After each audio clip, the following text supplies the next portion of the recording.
Ta la la la la, la ta ta ta ta ta ta ta. Oui, c'est encore moi, mon féminin sacré. Divin. Donc, j'en étais resté à la lune. La lune, oh, c'est très féminin la lune aussi. Hein. Donc la lune, cette deuxième petite lune, et puis la grosse lune, et puis la planète, 10e planète qui vient, c'est toute une conséquence, enfin une mise en place pour amener, donc ce que je parle de paradigme, nouveau paradigme, c'est que ça va entraîner des conséquences qui vont être dites, parce que faut pas qu'il y ait de gens qui s'affolent. De toute façon, je vais vous dire pourquoi, parce que je ne vais pas trop s'affoler non plus, parce que je vais vous exprimer pourquoi.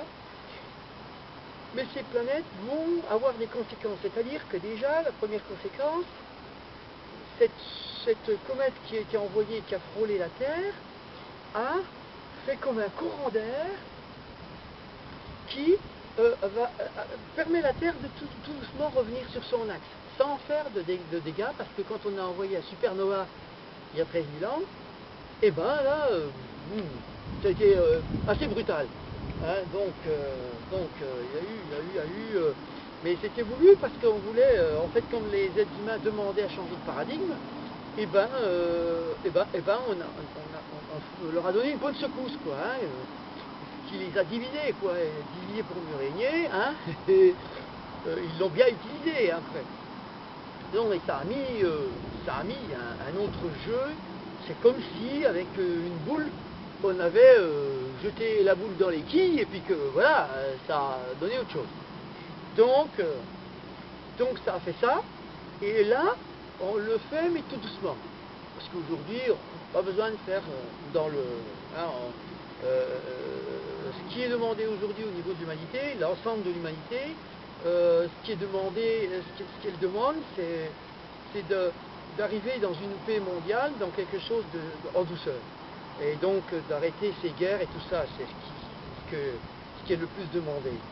Donc c'est ce que nous sommes en train de faire. Donc cette comète a frôlé la Terre, nous permettre de continuer à se redresser, et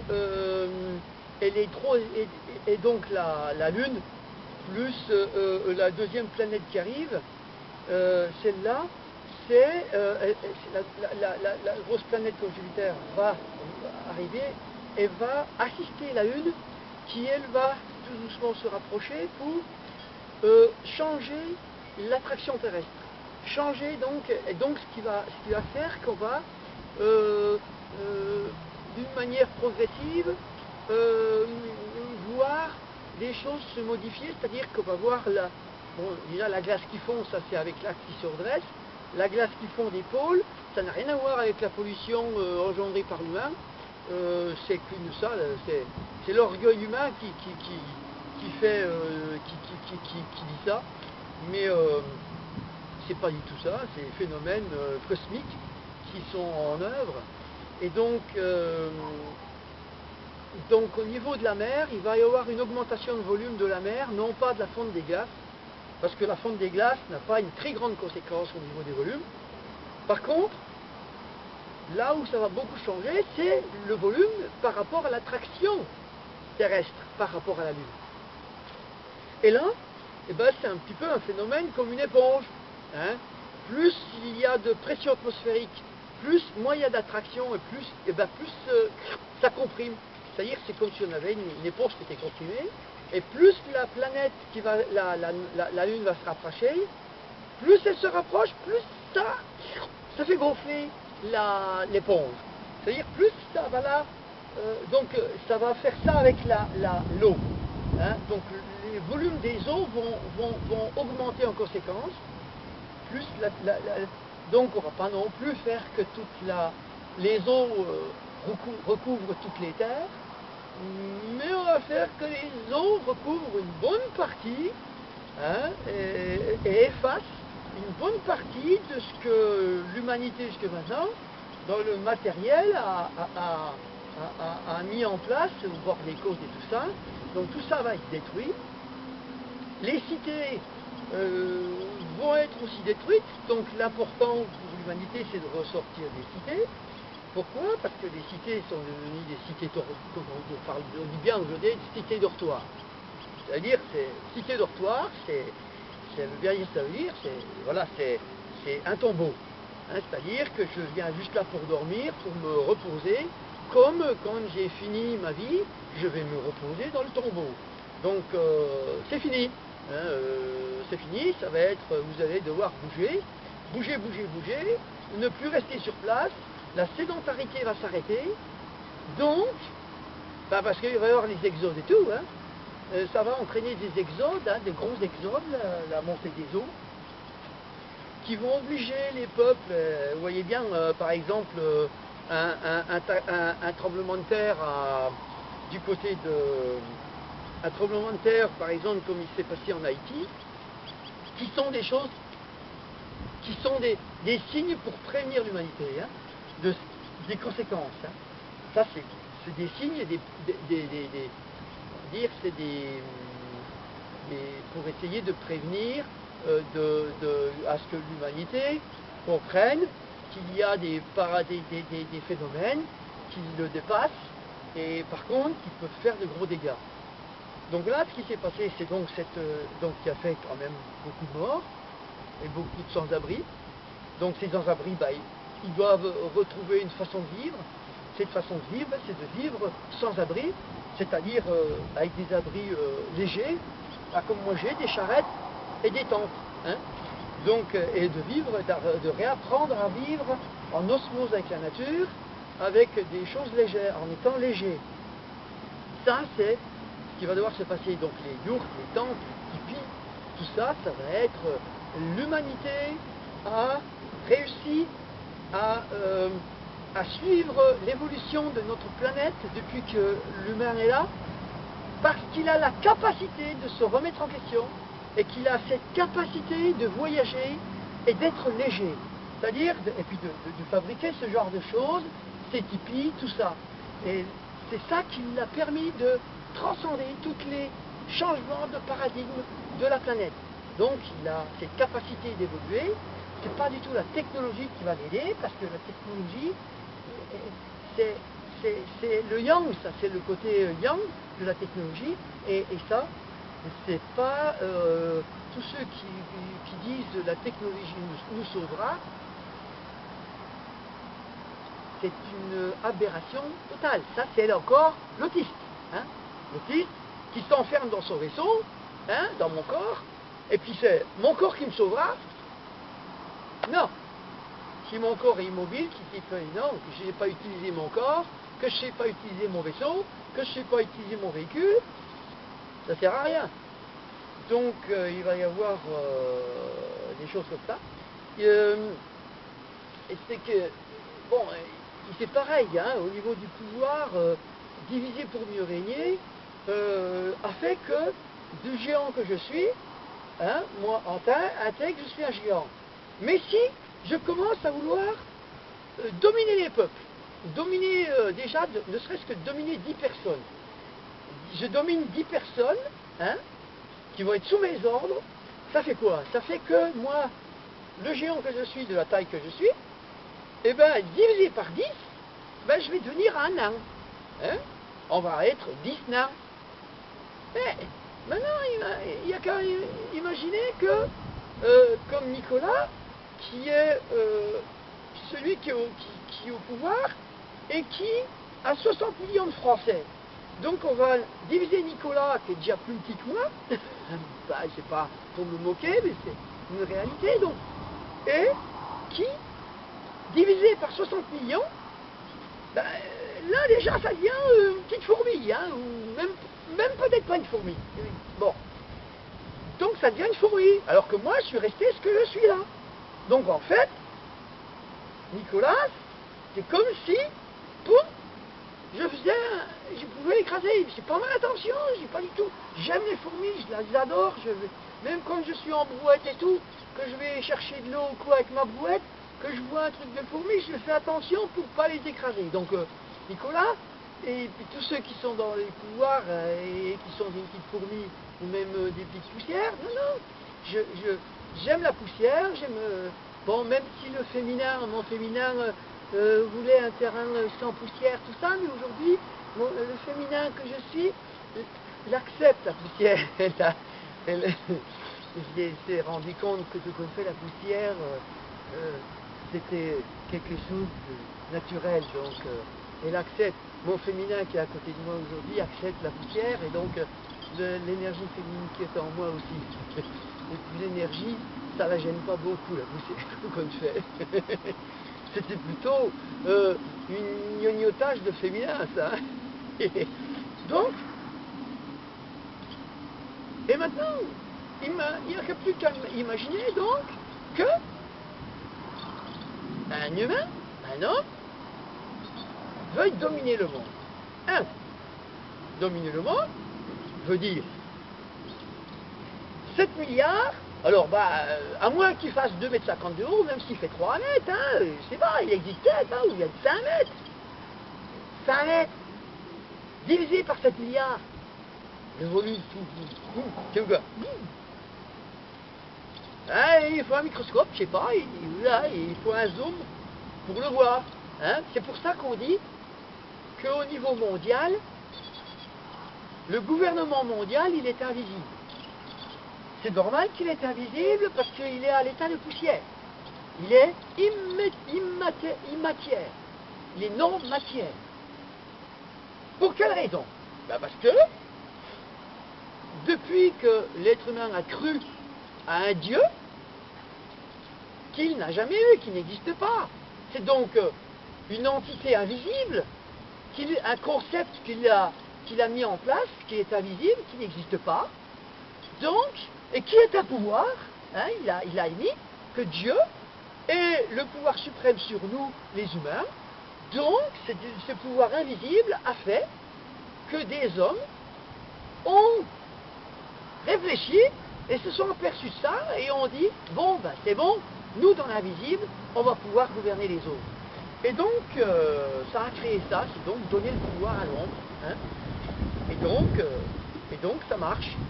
Donc aujourd'hui, on peut aussi, moi en tant qu'alchimiste, aussi, parce que j'ai ce côté alchimiste, et de transformer ça pour le remettre dans le bon ordre, et que ceci disparaisse, et que l'ombre disparaisse, et que la lumière revienne. Donc ce nouveau paradigme va être que, du fait que la Terre revienne sur son axe, va redonner qu'on n'aura plus cette alternance de saisons, et puis qu'on n'aura plus cette alternance on va dire, d'ombre et de lumière et tout ça, beaucoup moins. Et donc on aura des aurores boréales, on aura des trucs comme ça. Ils n'existeront plus qu'au pôle, ils existeront sur l'ensemble de la planète. Et donc,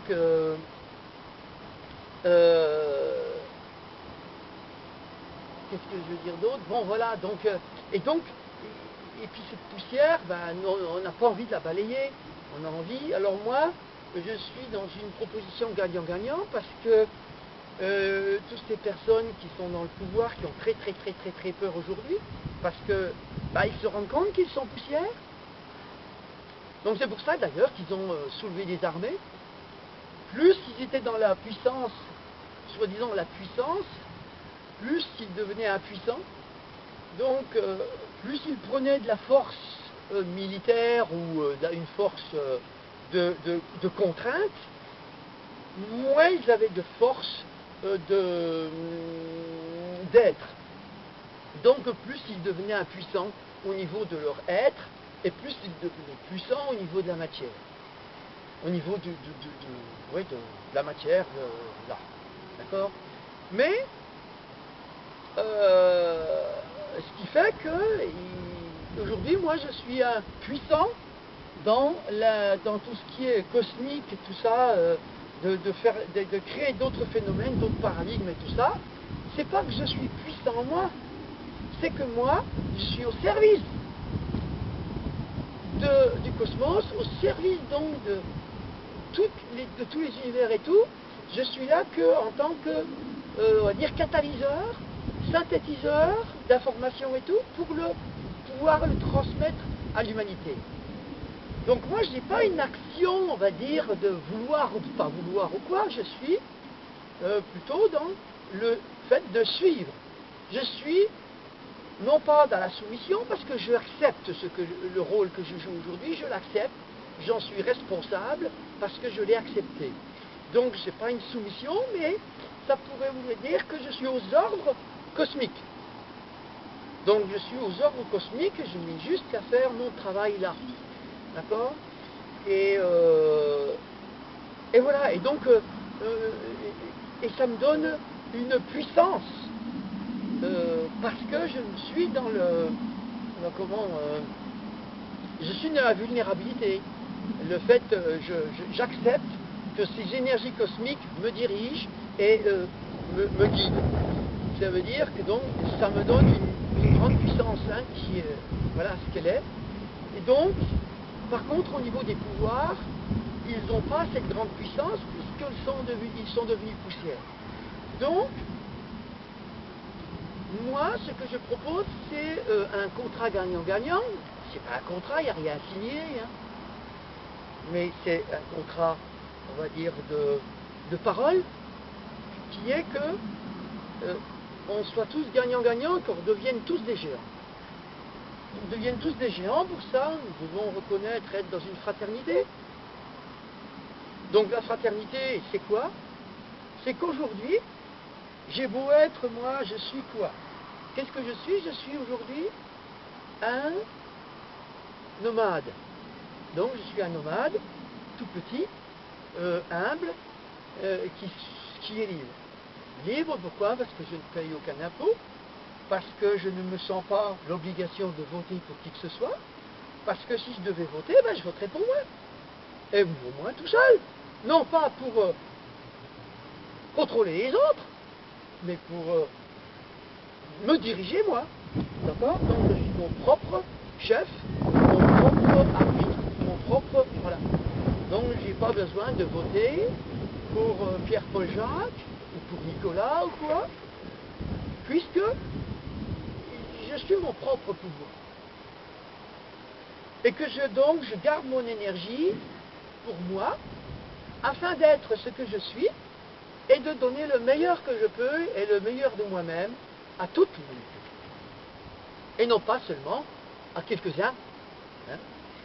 Donc, je ne vais pas prendre toute l'énergie de l'humanité, tout entière, pour me l'approprier moi, et m'en servir moi, à des fins personnelles, mais l'inverse, c'est-à-dire que je garde mon énergie propre à moi, pour me servir moi-même, garder mon énergie pour avoir l'énergie d'être bien avec moi-même, d'avoir la force d'être, afin d'amener le meilleur de moi-même à l'ensemble de l'humanité. C'est l'inverse. Je peux donner un exemple, par exemple, parce qu'on a fait des conférences Secret de famille et Nordi, il y a 3 ans, 4 ans, 5 ans, et là, on nous avait une fois demandé en Alsace d'aller voir une forêt, soi-disant, qui était avec beaucoup d'énergie et tout ça, mais c'était pas sur notre route. Et puis je dis, ben moi j'avais quand même envie d'aller aller un peu dans une forêt, me régénérer, et en fait, sur ma route, il y avait une forêt. Et je dis, ben non, moi je vais aller dans cette forêt-là. Et la personne, ce jeune me dit, mais non, celle-là, elle a été plantée par les hommes, elle n'a pas d'énergie, patati, patata. Plus j'entendais ce qu'il me disait, plus j'avais envie d'aller dans cette forêt. Pour quelle raison? Ben parce qu'aujourd'hui, je ne suis plus quelqu'un qui prend de l'énergie à cette planète, qui va aller dans les endroits soi-disant où il y a beaucoup d'énergie pour prendre de l'énergie, mais je vais aujourd'hui dans les endroits qui manquent d'énergie, justement, donc ceux qui me disent, tiens là, il manque d'énergie, c'est là que j'irai pour aller donner de l'énergie. Pourquoi? Parce que je suis canal. Je suis canal de l'énergie cosmique, c'est-à-dire que ce n'est pas mon énergie à moi que je vais donner, mais c'est à travers moi que l'énergie cosmique passe et qu'elle revient à la Terre. Donc là, c'est comme ça que ça marche, et ça marche comme ça pour tous les humains. S'ils savaient qu'ils fonctionnaient comme ça, ils arrêteraient tout de suite de pomper l'énergie aux autres humains et de pomper les énergies de la Terre. Ça, il n'y a plus besoin. Donc, voilà, hein, pour ce qui est de l'énergie. Donc, un gouvernant quel qu'il soit qui veut le vote des autres, votez pour moi, votez pour moi, c'est donnez-moi votre énergie, je prends toutes vos énergies à vous, hein, et puis moi je vais, toutes ces énergies-là, je vais les garder pour moi, je vais leur distribuer des miettes, et puis ben, pour mes fins personnelles, et pour des fins personnelles plus élevées que moi, parce que je ne suis pas forcément en haut de la pyramide, et ben, je vais donner toute cette énergie à plus haut que moi. C'est ce que fait Nicolas, c'est ce qu'ont fait tous ses prédécesseurs, c'est-à-dire que notre pays redonne par rapport à ce que l'État prélève au niveau des entreprises et des hommes et des femmes qui payent leurs impôts, leurs loyers, enfin leurs taxes d'habitation et tout ça. Et bien tous ces impôts-là, 80% est reversé à ce gouvernement mondial qui, bon, bref, hein.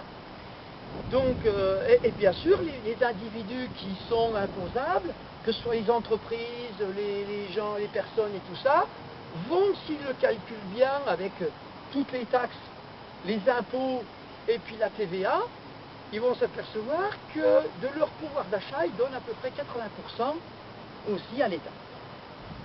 Donc, tout confondu, avec, bien sûr, et ils vont mettre dedans les assurances obligatoires, bien sûr, tout ce qui est les assurances obligatoires, hein, parce que tout ce qui est prélevé sur leur salaire, hein, parce qu'ils touchent un salaire qui est net, mais l'entreprise paye la même chose, c'est-à-dire que s'ils comptaient ce qui est prélevé sur leur salaire, hein, donc s'ils comptaient leur salaire en brut, et puis qu'ils regardent donc ce qu'ils payent à ce que l'État leur prend, plus si on rajoute à ça les assurances, on va dire, supplémentaires qu'ils vont prendre pour être encore plus assurés, parce qu'il manque de plus en plus d'assurance, parce que, quelque part, qu'est-ce que c'est que l'assurance? C'est, plus je manque d'assurance en moi, plus je deviens poussière, plus je manque d'assurance en moi, plus je vais prendre des assurances.